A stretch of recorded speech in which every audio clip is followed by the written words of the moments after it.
नमस्कार दोस्तों, the journey में आपका स्वागत है। दोस्तों, द जर्नी में हम बात करेंगे ऐसे लोगों के बारे में जो कि स्ट्रगल जिन्होंने किया है और जो आज के आने वाले लोगों के लिए वो इंस्पिरेशन हो सकते हैं, मोटिवेशन वो दे सकते हैं। ऐसे लोगों के बारे में हम बात करेंगे कि उन्होंने कैसे जीरो से शुरू करके और आज वो अच्छी खासी कमाई कर रहे हैं, एक अच्छी खासी अर्निंग कर रहे हैं। इसी द जर्नी में आज हम जिसके बारे में, जिसकी जर्नी आपसे शेयर करने वाले हैं, उनका नाम है मिस्टर प्रीतम चौधरी। तो आइए मिस्टर प्रीतम चौधरी से रूबरू होते हैं। प्रीतम जी नमस्कार और बहुत बहुत स्वागत है आपका हमारे यूट्यूब चैनल द जर्नी में।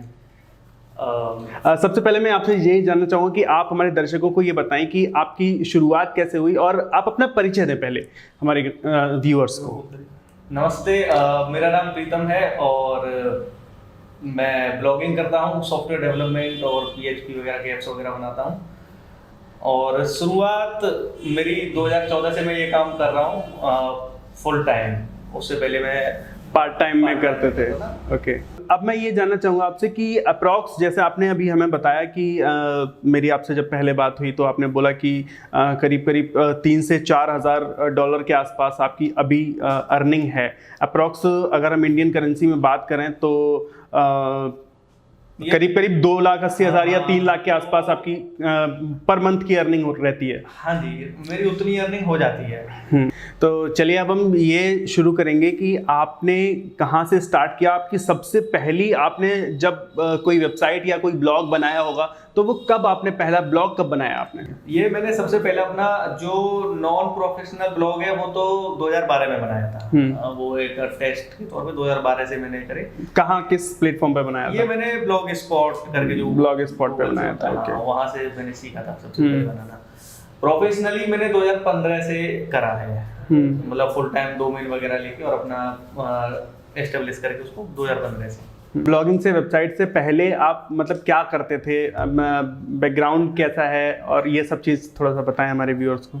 बैकग्राउंड में हमारा ट्रेडिशनल बैकग्राउंड फार्मिंग का है। ओके। हाँ, मेरे पिताजी और मेरे दादाजी और उनके पीढ़ी जो है वो फार्मर्स हैं। गांव में हम लोग रहते हैं। बाकी मेरे पिताजी की एक छोटी सी दुकान है जिसमें हम लोग मिठाई वगैरह बेचते हैं। ये है वो ट्रेडिशनल हुई है और वहीं से दुकान से ही मैंने अपना बैठ के ये सब सीखा था। फिर मैंने एक पुराना PC खरीदा, बहुत पुराना था वो, P3 जनरेशन करके था कुछ, वो 98 विंडोज थी उसमें। वो मैंने काफी पुराना PC, काफी पुराना था वो। एक ये मान लो लगभग फ्री में मुझे कहीं से मिल गया था। वो काफी आउटडेटेड था तो किसी ने मतलब दे दिया, आप चला लो, सीख लो। वो मैंने करीब 6 महीने के बाद फिर मैंने सीरियसली उसको लेना शुरू किया। लेकिन अच्छी बात ये रही कि जैसे वो पुराना PC 6 महीने करीब चला, उतने में फिर 2013 में हमें जो गवर्नमेंट से मेरे को मिला था, अखिलेश यादव जी ने दिया था जी वो। यूपी गवर्नमेंट ने एक्चुअली 12th पास करने पर लैपटॉप बांटे थे। तो वहाँ से मेरी फिर रियल जो है प्रैक्टिस शुरू हुई। उससे पहले तो बस वो था कि हाँ। तो फिर मैंने वो लैपटॉप था, मैंने आपको बताया दुकान पे बैठता था मैं। तो मैं अपना लैपटॉप जो है दुकान पे ही उधर ऊपर मिठाई के साइड में रख के, लकड़ी के वो काउंटर जो होता है उस पर रख के मैं अपना शुरू करना। वहीं से फिर चलता रहा काम। लेकिन दिक्कत ये थी कि इंटरनेट नहीं था उस समय गाँव में हमारे में। अभी भी ज़्यादा कुछ है नहीं, लेकिन 2G हमारा चलता था। तो एक मैंने पुराना नोकिया का मोबाइल था, वो कहीं से अरेंज करा, उसको मैं लगा के फिर चलाता था। ब्लॉगिंग में अब आप बताएंगे कि ब्लॉगिंग में जब आपने अपने करियर की स्टार्ट किया तो फिर किस चीज़ को लेकर के आपने स्टार्ट किया, या फिर कोई ऐसा प्रोजेक्ट जिसको आपने लेकर के स्टार्ट किया तो उसको रिवील करना चाहेंगे? हाँ, मैंने सबसे पहले जो है एक्चुअली स्टार्ट जो किया था वो सीरियसली नहीं किया था। मेरे पास अपना कुछ मटेरियल था जो मैंने खुद के लिए अरेंज करा था। मैंने वो लेके एक ब्लॉगर पे, फ्री ब्लॉग स्पॉट के डोमेन पे डाल दिया, क्योंकि जैसे हार्ड डिस्क खराब ना हो जाए या कुछ ना हो जाए तो मैंने कहा बार बार पर्सनल यूज के लिए आपने उसके लिए मैंने डाल दिया अरेंज करके, चैप्टर बाय चैप्टर और जो भी था जैसे मैंने करा था। और कुछ चीज़ें थी जो मैंने पढ़ी थी, कुछ चीज़ें थी जो मेरे को पढ़नी है, वो सब मैंने ब्लॉग स्पॉट में डाल दिया। मैंने उसमें कुछ भी नहीं करा था, जीरो, बस अपना सीरियल वाइज करके उसको डाल दिया पूरा। तो आपने सबसे पहले मतलब जो ब्लॉग स्टार्ट किया एक्चुअली वो आपने अपने लिए पर्सनल यूज के लिए उसको स्टार्ट किया था, और फिर बाद में जब आपको दिखा कि नहीं इसमें पोटेंशियल दिख रहा है तो फिर आप धीरे धीरे करके उसको ब्लॉगिंग की तरफ ले गए। हाँ, मैंने जब शुरू करा था तो वो अपने लिए किया था, जैसे मैंने आपको बताया कि सारा मैंने अपना मटेरियल डाल दिया उसमें। तो मैंने डाला था, 1-2 बार मेरी हार्ड डिस्क जो है, मैं नई नई चीज़ें उसमें चेक करता था तो फॉर्मेट हो जाती थी। 2-3 बार वो फॉर्मेट हो गई। तो मेरे को गाने वगैरह उस समय MP3 तो हम लोग कॉपी कर लेते थे इधर उधर से। सबसे ज़्यादा दिक्कत जो होती थी कि मैंने कहाँ तक पढ़ा था पिछली बार, कौन सा चैप्टर था, कौन सी PDF थी, ना मेरे पास टूल से मेरे को कोई आइडिया भी नहीं था कि PDF में रीडर में आप जो जंप कर सकते हो जहाँ तक आपने पढ़ा है या ऐसा कुछ। तो फिर मेरे को शुरू से करना होता था। तो मैं क्या करता था, वो ब्लॉगर स्पॉट पे डाल के, ब्लॉगर वाले उसमें, और टैग लगा देता था, जो मेरा कंप्लीट है वो कंप्लीटेड, और जो कंप्लीट नहीं है वो इनकम्प्लीट का। तो बस उसके लिए मैंने डाला था। अब मैं मोबाइल में जो छोटा था, कभी कभार बैठा हूँ खाली तो उसमें भी देख सकता था, उसको खोल के धीरे धीरे करके पढ़ के, तो वहीं से करा। लेकिन ब्लॉग स्पॉट क्या था, पब्लिक था। मेरे को आइडिया नहीं था कि इसको हम लोग प्राइवेट भी कर दें, या मैंने कभी सोचा भी नहीं था। मैंने कहा कुछ है नहीं ऐसा कि प्राइवेट किया जाए, बार बार पे नहीं तो हर जगह Gmail ID से लॉगिन करो। तो वो पब्लिक था। जहाँ भी मैंने उसके मटेरियल था, कैसे भी पता नहीं मेरे को करके वो गूगल में इंडेक्स हो गया, और धीरे धीरे वहाँ से भी ट्रैफिक आना शुरू हुआ। और शुरू के कई महीने तक तो मैंने ट्रैफिक चेक भी नहीं किया। ओके। हाँ, वो नहीं, कोई आइडिया ही नहीं था कि यहाँ से कोई ट्रैफिक आ रहा है। मैंने सोचा भी नहीं था कि कोई आ रहा होगा। मैंने अपना पर्सनल बनाया, कोई क्यों आएगा या क्या करेगा आके। तो फिर इधर साइड में मैं ये वेबसाइट वगैरह के बारे में आपको बताया, सीख रहा था। तो हाँ, मैंने साइड में क्या करा, करीब 1 साल तक मैंने पॉकेट मनी को इकट्ठा किया। 3-4 हज़ार रुपये मैंने इकट्ठा करके मैं और एक मेरा दोस्त, हम लोग ने एक मैगजीन ऑनलाइन शुरू करने की सोची। ओके। हमें कोई आइडिया नहीं था कि मैगजीन में हम लोग क्या करेंगे, कैसे करेंगे। बस ये था कि हाँ, ऑनलाइन मैगजीन हम शुरू करेंगे, और हमने उसका नाम रखा था सीक सोल्स करके ऐसे कुछ। ओके। हाँ, वो हमने रखा था। तो मैंने अपने 1 साल तक पैसे इकट्ठे करे, उसने अपने इकट्ठे करे। तो हमने 7-8 हज़ार रुपये लगा के एक जो है होस्टिंग और वो सब खरीदा। 1 साल का, मैंने पता 3 साल का पैकेज खरीद लिया था। हमें कोई आइडिया नहीं था कि 3 साल हम लोग सर्वाइव, हमें लगा छूट मिल रही है एक्चुअली। तो छूट के चक्कर में हमने 3 साल उसमें पैसे डाल दिए। मैंने कहा 3 साल की होस्टिंग है, और पूरा हमने शुरू करा। पहली हमने मेरे ख्याल से एक PDF तैयार करी मैगजीन की कि हाँ इसमें कुछ है, और फिर हम कर नहीं पाए उसके बाद, क्योंकि ना तो हमें कोई एक्सपीरियंस था क्या करना है, और कोई आइडिया नहीं था। तो वो प्रोजेक्ट डूब गया हमने। लेकिन मैंने उसमें एनालिटिक्स लगाई थी कि जिससे हमें पता चल सके कितना ट्रैफिक आ रहा है। तो मैं ऐसे ही उसको चेक करता था। तो एक दिन मैंने क्या करा, अपनी जो ब्लॉगर था जिसमें पर्सनल था, वो मैंने चेक किया कि इसमें क्या है। जब मैंने चेक किया तो उसमें मेरे ख्याल से 10,000 से ऊपर पेज व्यूज़ मेरे को वहाँ पे दिखे। तो मैं बड़ा पहले तो आश्चर्यचकित हुआ। क्या होता है, ब्लॉगर में बोट्स वगैरह के वो भी दिखते हैं पेज व्यूज़, कोई बोट आ रहा है जो भी है एक्स्ट्रा दिखते हैं, जैसे हमें उसमें सर्वर लॉग्स में दिखते हैं उस तरह से दिखते हैं वहाँ पे। तो वो मैंने चेक किए। तो मैंने कहा इधर तो हम लोग 7-8 हज़ार रुपये लगा के, और जो है 100 पेज व्यू भी नहीं ला पाए, और यहाँ तो फ्री में आ रहा है, फिर फ्री में 10,000 आ गए। अच्छा, दूसरा जो मैं नेट में पढ़ता था कि 10,000 पेज व्यू मतलब आपके सीधे सीधे $10, $15, $20 उस समय ऐसे लिखते थे लोग। मैंने कहा ये तो नुकसान हो गया, तो इसको तो करो कुछ। तो फिर मैंने थोड़ा सा सोचा, मैंने कहा क्या करना है। मैंने कहा इस मटेरियल को जो मेरा है पर्सनल, इसको थोड़ा सा पब्लिक कर दूँ। थोड़ी बहुत मैंने एडिटिंग शुरू की उसमें, ये 3-4 महीने प्रोसेस जो है चली। तो एडिटिंग वगैरह की, और वो उसको मैंने थोड़ा सा ब्लॉग स्पॉट पे जो आपका पेज था उसके अंदर, हाँ उसको। और मैंने कहा अब तो ठीक है, $10 आने लगेंगे, $20 आने लगेंगे, ऐसे मैंने सोच लिया बड़ा बड़ा। और एडसेंस के लिए मैंने अप्लाई कर दिया, लेकिन वो हुआ नहीं। लेकिन फिर भी कहीं ना कहीं लगा कि हाँ पेज व्यूज़ तो आ रहे हैं। तो फिर आप ये मान लो कि मैं उसको करता रहा, अप्लाई करता रहा, 4-5 बार मैंने किया, लेकिन एडसेंस ने अप्रूवल नहीं दिया। क्योंकि उस समय एक तो ये भी होता है कि ब्लॉग स्पॉट पे थोड़ा एडसेंस अप्रूवल होने में भी दिक्कतें आती हैं। हाँ, 3-4 दिक्कतें थी। एक तो मेरा ब्लॉग स्पॉट था, ब्लॉग स्पॉट पे जो है एडसेंस का दिक्कत जो आपने बताई। दूसरा, उस समय हिंदी में मेरा जो मटेरियल था, मैं हिंदी मतलब गाँव में रहा हूँ, हिंदी में ही बोलता हूँ, समझता हूँ, तो हिंदी में ही था काफ़ी सारा। तो आपका जो कंटेंट था वो भी हिंदी में ही, आप हिंदी में ही था। ओके। तो हिंदी का मटेरियल पे उस समय एडसेंस जो है काम नहीं करता था। इंग्लिश था, हिंदी नहीं था। तो एक वो दिक्कत थी। दूसरी, उसमें मैंने इमेजेस कहीं से उठाई हैं, कुछ भी कहीं से भी मैंने अपने पर्सनल के लिए अरेंज किया था, तो ये सारी दिक्कतें थी उसमें। तो फिर मैंने उसको पढ़ना शुरू किया कि एडसेंस कैसे लगे, लेकिन बहुत सारे पॉइंट उसमें दिखे, तो मैंने उसको इग्नोर करके एक पता नहीं क्या था, पॉप एड्स करके कुछ था, वो लगाया। वहाँ से फिर मैंने वो पॉप अंडर जो आप ना क्लिक करो तो वो बैकग्राउंड में खुल जाते थे, वो उस पर आने लगे, वो शुरू किया सबसे पहले। और लेकिन कुछ उसमें आया नहीं, क्योंकि जो most of the page views थे वो तो बोट्स के थे लगभग 50%। बाकी 50% में क्या था कि उनके रेट्स जो है पॉप अंडर्स के बहुत ज़्यादा कम थे, लो थे। हाँ। तो फिर भी लेकिन मैंने छोड़ दिया उसको कि हाँ ठीक है, जो होगा हम लोग देखेंगे। फिर उसके बाद ऐसे चलता रहा, तो करीब करीब $1 उसमें इकट्ठा।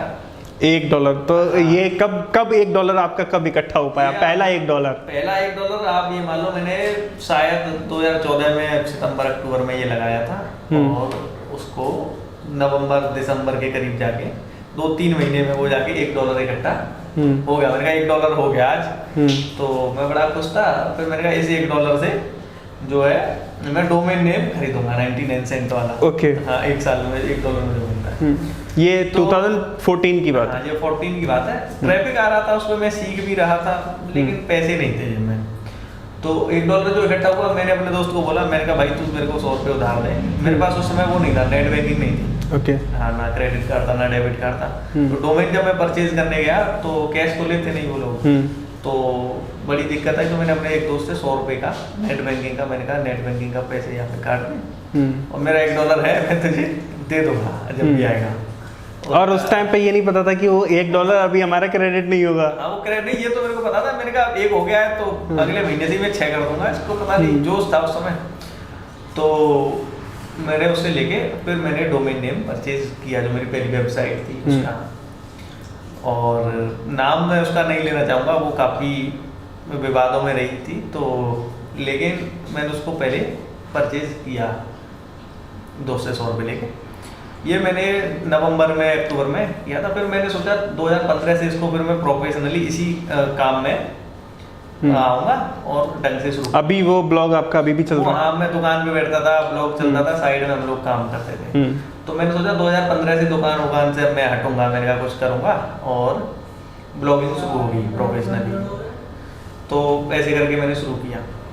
फिर मैंने नवंबर में लिया, इसको 31 दिसंबर के लिए रिजर्व करके 31 दिसंबर की रात को 12 बजे मैंने कहा अब ठीक है, मैं इसको न्यू ईयर पे लॉन्च करेंगे। लॉन्च किया मैंने न्यू ईयर पे, वो जाके ब्लॉग स्पॉट में डोमेन जोड़ दिया था। मैंने कहा आज 1 जनवरी से अपना शुरू होगी वेबसाइट।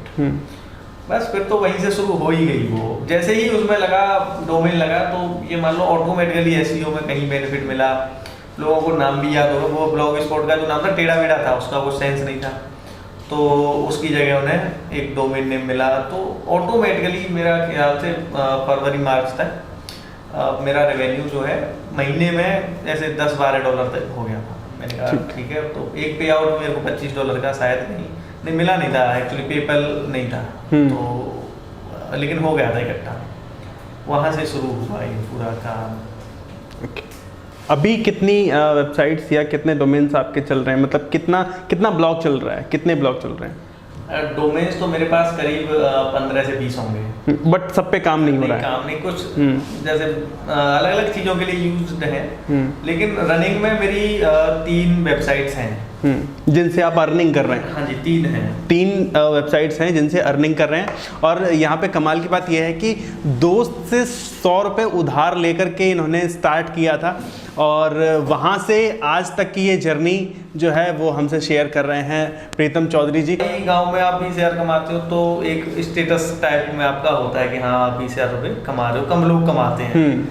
आप 50,000 कमाओ तो गांव में आपका पूरे में नाम होता है कि हाँ भाई आप 50,000 रुपये कमा रहे हो। अब मैं दिल्ली पहुंचा तो पता नहीं लोग करोड़ों कमाते हैं वहाँ पे, तो मैंने कहा यार तो भैया कोई नहीं पूछेगा।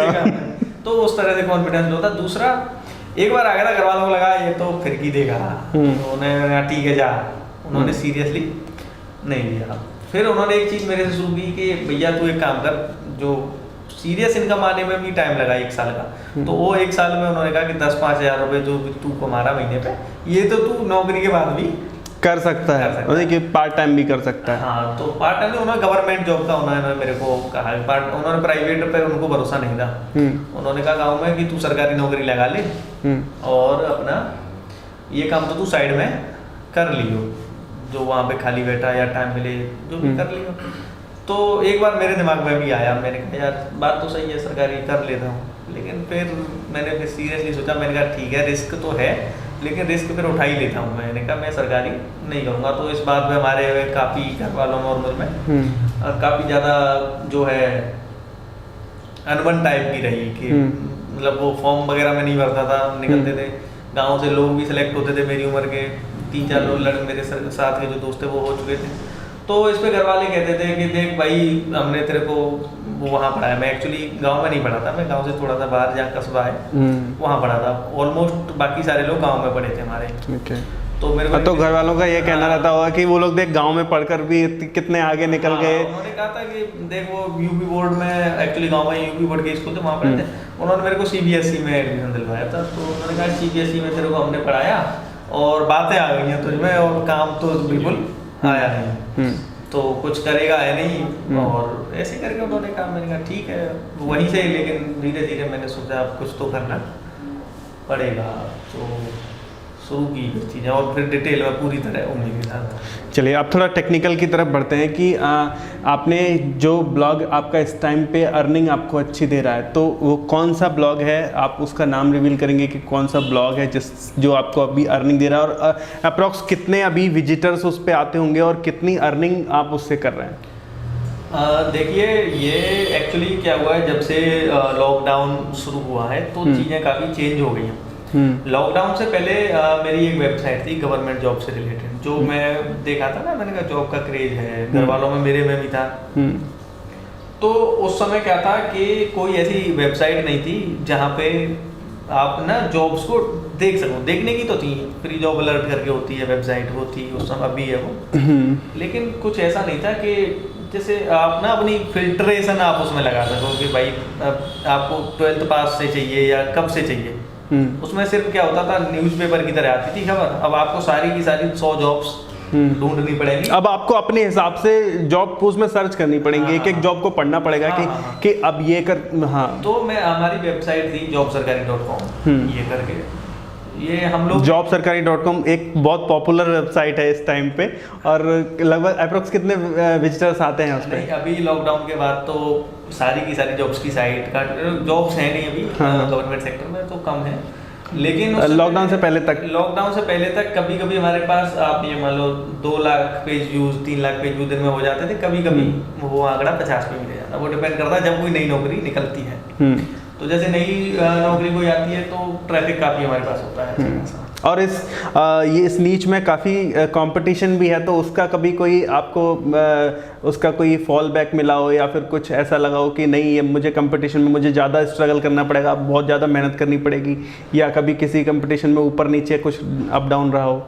नहीं, कंपटीशन से मेरे को कोई दिक्कत नहीं रही।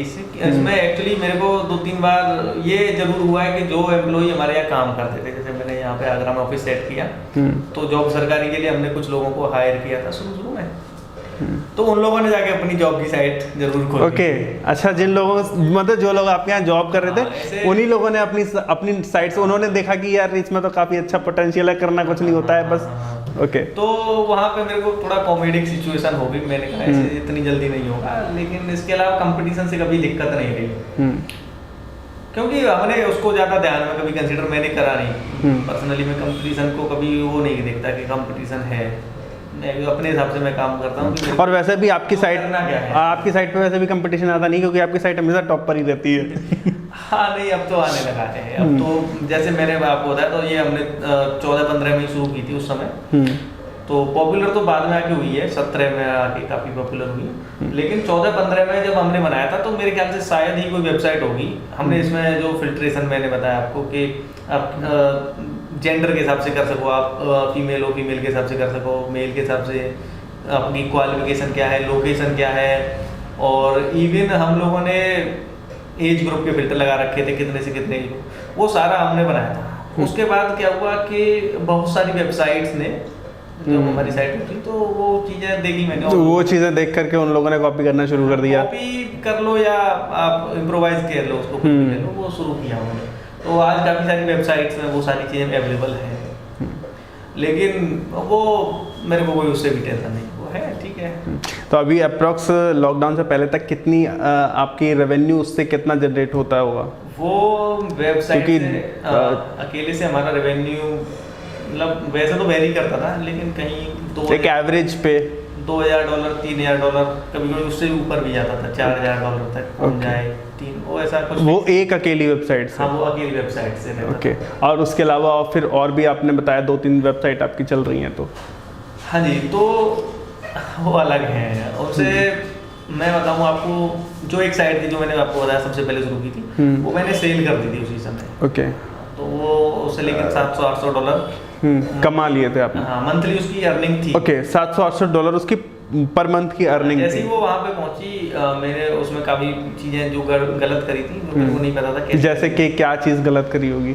जैसे मैंने उसमें ना लीगल चीज़ों का ध्यान नहीं रखा था, कई सारी चीज़ों का। मैं उसको शॉर्ट में कहूँ लीगल, तो हालांकि इलीगल कुछ नहीं था उसमें, मोस्टली चीज़ें थी कॉपीराइट से मार्क्स हुए, कॉपीराइट्स हुए, उस तरह की चीज़ें। और दूसरा मैंने उसमें मतलब as a black hat SEO किया था। ओके। जो मेरे को बाद में पता चला कि ज़्यादा नेगेटिव हो सकता है। तो मैं पहले क्या करता था, इधर कीवर्ड्स लेके इतने सारे, जैसे कोई भी मेरे को रैंक करना है, उन कीवर्ड्स का एक पैराग्राफ लिया बड़ा सा, उसको इंसर्ट कर देता था। ओके।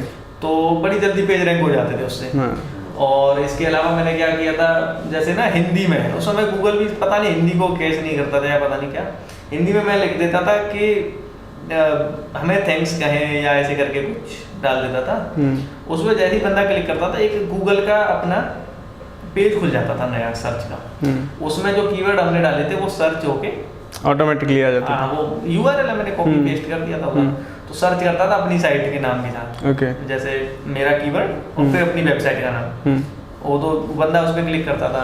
हमने इसके अलावा मैनुअल भी, मैं कभी कभार बैठ गया कहीं जाके साइबर कैफे पे 1 घंटे तक खुद से ही अपने कर रहे हैं, तो इस चीज़ से काफ़ी जल्दी चीज़ें हुई। लेकिन ये मेरे ख्याल से वो गूगल का एक अपडेट था, पांडा करके था, और 3-4 आए थे 2012-13 में लगातार। तो उसके बाद ये चीज़ें जो है एक तो डाउन में जानी शुरू हुई। इस तरह की साइट्स को जो कीवर्ड स्टफिंग जिसको बोलते हैं वो करते हैं, और जो मैं कर रहा था इसको हम लोग वो कहते हैं क्लिक को एक तरह से, मतलब यूजर को एनकरेज करना कि क्लिक करो। और मैंने कभी कभार एड्स के लिए भी बोला था, मैंने कहा एड में क्लिक दबा दो। अच्छा। हाँ, मैंने ऐड का जो डब्बा दिख रहा है नीचे उस पर क्लिक, ऐसे बैनर लगा दिया था, इस पर क्लिक कर दो। अच्छा। हाँ, तो लोग जो है एड्स पे भी क्लिक कर देते थे। तो 2-3 बार मेरे को वार्निंग वगैरह मिली और कई सारी चीजें हुई। क्लिक बैट्स करवाते हैं आप ऐसा कर। लेकिन तब तक ये सारी जो है पॉप अंडर से चल रहा था काम।